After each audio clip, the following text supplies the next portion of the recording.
The well-respected Ferris Bueller once said, "Life moves at you pretty fast. If you don't stop every once in a while and look at it, you might miss it."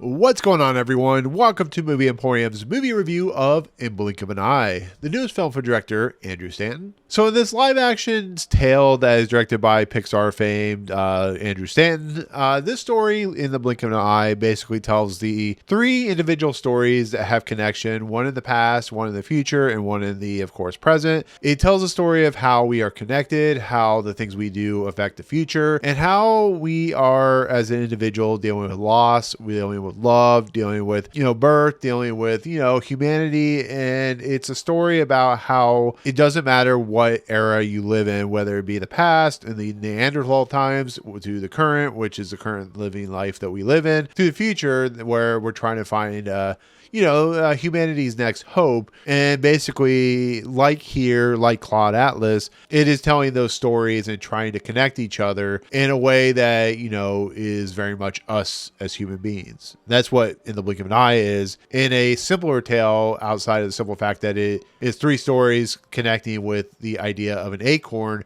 that connects the three stories. So, yeah. There's a lot of stuff going into these movies that's only a 94-minute movie with credits. So there you go. So this is one of the early anticipated movies for me. Just a simple fact that I think Andrew Stanton is a talented director. He's directed some of the most famous Pixar movies. He did direct John Carter, which was not a very good movie. But he's also done some TV series like, Stranger Things and stuff like that. But it was a movie I was hoping that, because of its kind of ideologies and, the idea of like losing someone and the idea of like how nature becomes nurture and how we have to look to our future and how we have to grow past who we are and how the simple ideas become big ideas. I was hoping Andrew Stanton would knock it out of the park, and then I started seeing the reviews and stuff at places like Sundance, and I was a little saddened by that because it hasn't garnered any good reviews. I think it has like a 16% of Rotten Tomatoes, and it still has a good cast. I was still willing to watch it, and I still had hope that this movie would be good. I'm here to say, for my honest review, that this movie's terrible.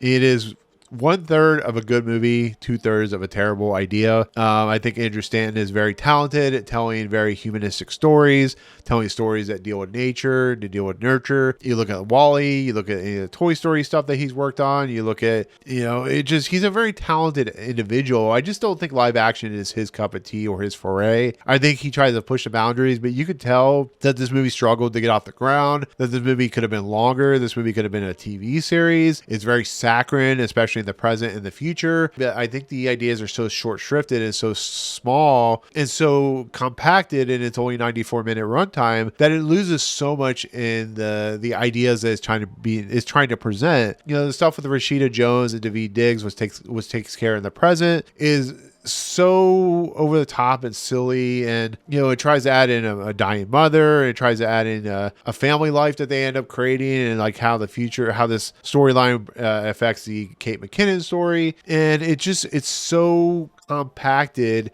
but yet is the majority of the movie that there's just not enough there to kind of fully realize what it's trying to say, which is you could take our past and expand upon it and make it into our future. And it really just struggles because it's so focused on Rashida Jones's mother story that the rest of it just kind of is compacted into like 5 minutes at the very end, which is the most interesting part of their story. And I don't think that Daveed Diggs and Rashida Jones just get a lot to do, to be fairly honest. I think it attempts to do a lot with little, and it doesn't do that very well. And it's the same thing with the Kate McKinnon story, because she's an individual that's alone on this spaceship that is trying to recreate and populate a new world to keep Earth going. And there's ideas there, and there's interesting premises there with like the idea of how oxygen and the idea of like how us as humanity, when we finally found a way to deal with our illnesses and move past that kind of stuff, there's the idea of like how we are grown in the future and kind of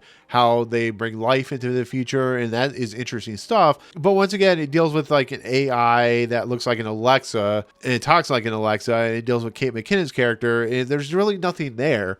You know, the stuff at the end of the story with her character is interesting, but it's just not enough. Once again, it needs to be a TV series, and it's just not a TV series. It's a 90-minute movie, and therefore it suffers. I think the most interesting stuff is the Neanderthal time stuff because it's simple, it's small, it's, you know, it's really kind of what humanity is, which is people trying to live in a world where things are brutal, things are not, you know, good, things can be sad and archaic, but you can find hope, and you can find reality, you can find love, you can find humanity, and, like, you know, learning from our past should be something that's interesting. But those characters are interesting because not only is there no subtitles on their character, but they feel the most real out of all these characters. They feel like they are given the most story, but yet they are the least kind of developed storyline in this movie. And it's really crazy how that is more realistic and more real than these two other storylines, which should focus on us as individuals and how we look at the future and our present. And Andrew Stanton's always dealt with, you know, especially in his movies, about the realistic approach to, you know, look at Wall-E and how we